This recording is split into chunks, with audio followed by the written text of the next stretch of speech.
दोस्तों, नव वर्ष 2025 की आप सभी को बहुत बहुत शुभकामनाएं। ये नया साल हम सब के लिए, पूरे भारत वर्ष के लिए मंगलमय हो। हम सब के लिए मुबारक हो और बल्कि पूरे विश्व के लिए मुबारक हो, पूरे विश्व के लिए मंगलमय हो। हमारे ऋषि मुनियों ने तो वैसे भी हजारों वर्ष पहले हमें कल्याण मंत्र दिया था, जिसमें सारे जगत के कल्याण की कामना थी। सर्वे भवन्तु सुखिनः, सर्वे सन्तु निरामया, सर्वे भद्राणि पश्यन्तु, माँ कश्चित् दुख भाग भवेत्। ऐसा हमारे ऋषि मुनियों ने हजारों वर्ष पहले आह्वान किया था। दोस्तों, मैं पिछले महीने की 13 तारीख से अमेरिका आया हुआ हूँ और इस महीने की 13 तारीख को लौटूंगा।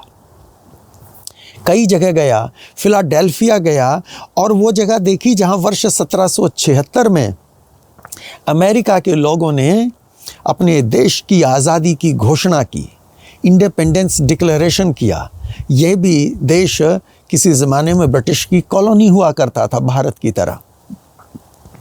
तो 1776 में जहाँ इंडिपेंडेंस डिक्लेरेशन हुआ, वो जगह देखी और फिर वो हॉल देखा जिसमें इनकी कांग्रेस की मीटिंग्स हुआ करती थी, यानी कि उस समय इनकी पार्लियामेंट की मीटिंग्स जहाँ हुआ करती थी।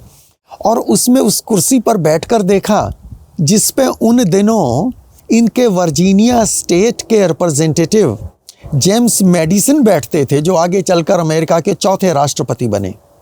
न्यूयॉर्क भी गया और वर्ल्ड ट्रेड सेंटर की वो जगह देखी जहाँ कभी वो ट्विन टावर्स खड़े होते थे, जिन पर वो 9/11 का आतंकी हमला हुआ, जब अल कायदा के उन दुर्दांत टेररिस्ट ने वो प्लेन हाईजैक करके वहाँ पे टकरा दिए थे।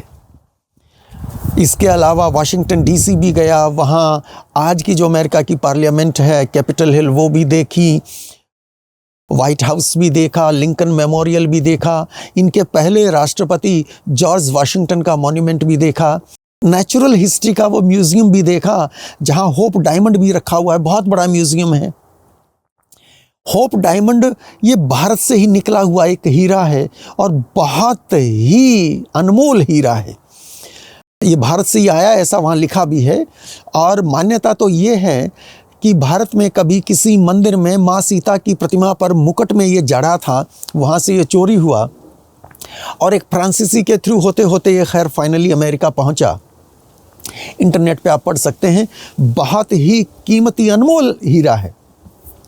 और उस म्यूज़ियम में जहाँ पे दुनिया भर के हीरे जवाहरात, बहुत बड़ा म्यूज़ियम है, रखे हुए हैं, उनमें सबसे प्रोमिनेंट जगह पे इसको डिस्प्ले किया हुआ है उन्होंने, और वो लिखा है कि this is the most famous diamond in the world.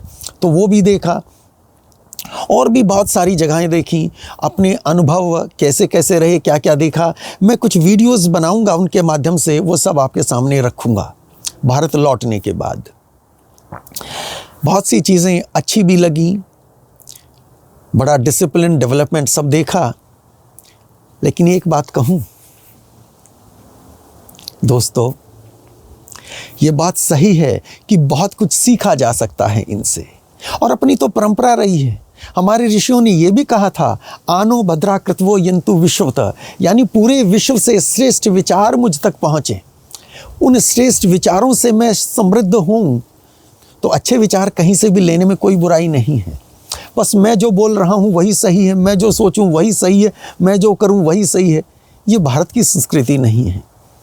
लेकिन हीन भावना भी नहीं होनी चाहिए, एहसास कमतरी नहीं हो, इन्फीरियरिटी कॉम्प्लेक्स नहीं हो।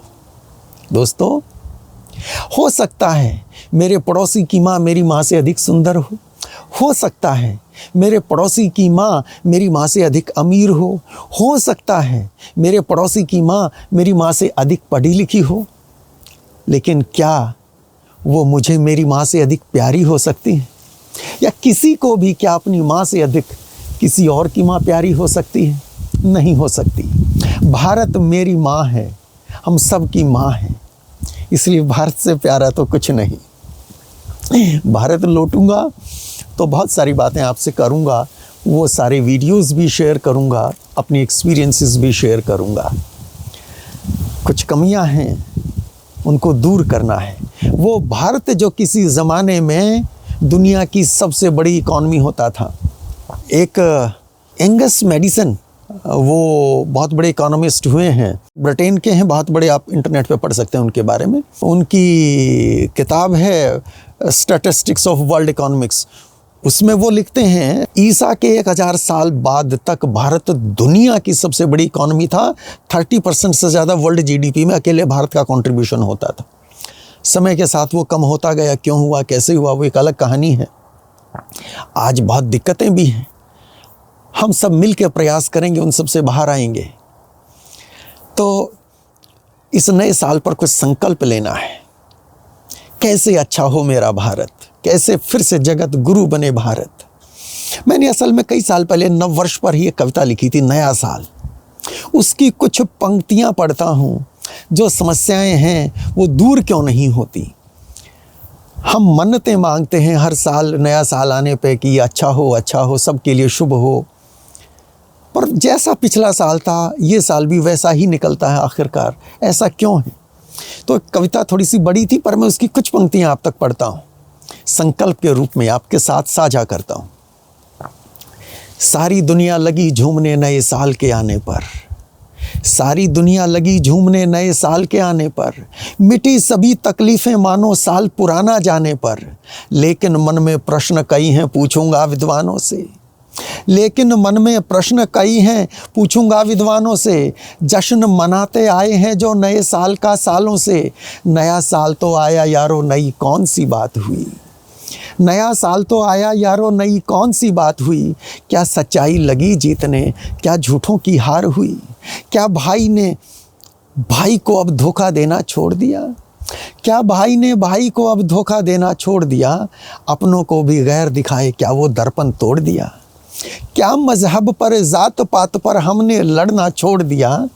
बोस भगत गांधी का सपना सबने मिलकर तोड़ दिया।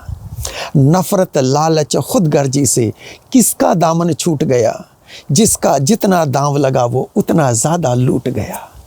साल बदलते रहे बराबर पर हालात नहीं बदले, साल बदलते रहे बराबर पर हालात नहीं बदले। ना पश्चिम में सूरज निकला दिन या रात नहीं बदले। आएगा बदलाव तभी जब सोच हमारी बदलेगी, आएगा बदलाव तभी जब सोच हमारी बदलेगी। मैं बदलूं कुछ तुम बदलो कुछ, दुनिया सारी बदलेगी। आओ मिलकर मेहनत से अपनी तकदीर बनाएं हम, आओ मिलकर मेहनत से अपनी तकदीर बनाएं हम। प्यार मोहब्बत के फूलों से गुलशन को महकाएं हम तुम दोनों साथ चलें तो पूरी हर मन्नत होगी। क्या मन्नत है हमारी, क्या मन्नत हम मांगते हैं? नया साल मुबारक हो, तब कहा हम तुम दोनों साथ चलें तो पूरी हर मन्नत होगी। आसमान पर स्वर्ग नहीं है, यही धरा जन्नत होगी। आसमान पर स्वर्ग नहीं है, यही धरा जन्नत होगी।